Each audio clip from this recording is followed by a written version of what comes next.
अस्सलाम वालेकुम students. Lesson number 8 wind storms and cyclone हम पढ़ रहे हैं। कल हमने जो है थंडर स्टॉर्म तक पढ़े थे, आज हम कंटिन्यू करेंगे साइक्लोन से। अब देखो cyclone, we have understood so for that difference of temperature between two regions set up the convection currents in air. हमने आगे पढ़ा भी है और हमने समझा भी है कि जो डिफरेंस ऑफ टेम्परेचर जो होता है टू रीजन्स के बीच में, set up the convection currents in air. Warm air rises up creating a low pressure area. Cool air from the surrounding areas rushes towards this low pressure area. Warm air जो है ऊपर की तरफ rise up जब होते हैं तो उस एरिया में जो है लो प्रेशर क्रिएट होते हैं, तो सराउंडिंग में जो कूल एयर है वो उस लो प्रेशर के एरिया में आ जाते हैं। The warm air cools down on rising up and the water vapor condenses to form clouds. Warm air जो ऊपर की तरफ राइज अप हुआ है वो कूल डाउन हो जाते हैं, ठीक है, और वाटर वेपर किसकी शक्ल में आ जाते हैं, clouds. The heat release due to condensation of water vapour warm the air around.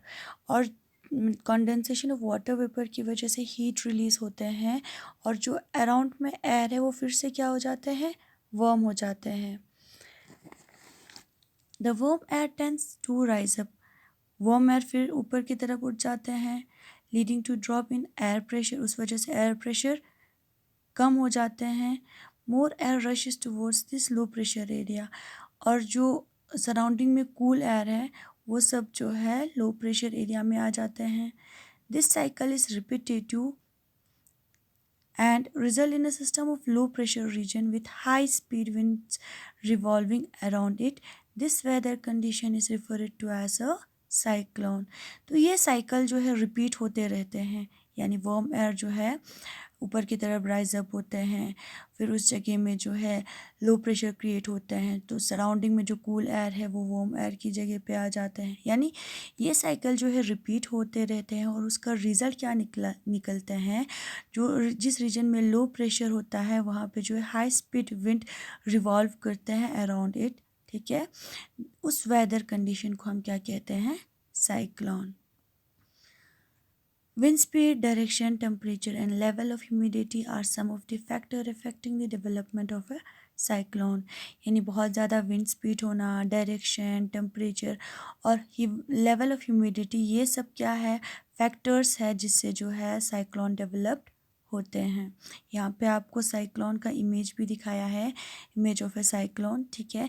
तो ये साइकिल यानी हमने ऊपर पढ़ा कि साइकिल जो है रिपीट होते रहते हैं, यानी वार्म एयर जो है ऊपर की तरफ राइज अप करता है, सराउंडिंग में जो कूल एयर है जब वार्म एयर ऊपर की तरफ राइज अप करते हैं तो उस जगह में जो है लो प्रेशर क्रिएट होते हैं और सराउंडिंग में जो कूल एयर है वो उस लो प्रेशर एरिया में आ जाते हैं। इसी तरह जो है ये साइकिल रिपीट होते रहते हैं और उस वजह से जो है उस रीजन यानी जिस रीजन में लो प्रेशर है वहाँ पे जो है हाई स्पीड विंड रिवॉल्व करते हैं उसके अराउंड, उस वेदर कंडीशन को हम कहते हैं साइक्लोन, ठीक है।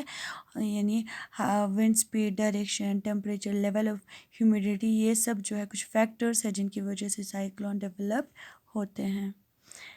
Wind speed is measured by an instrument called it anemometer.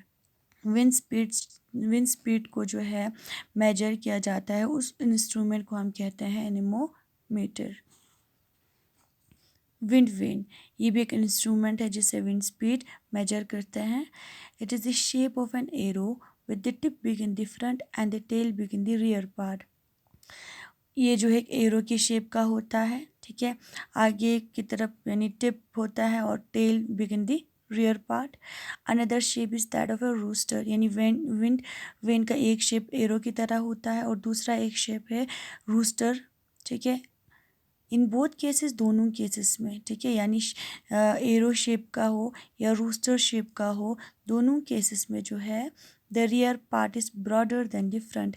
Rear part जो है ब्रॉडर होता है फ्रंट से, ठीक है, पीछे का जो पार्ट होता है वो ब्रॉडर होता है आगे की पार्ट से।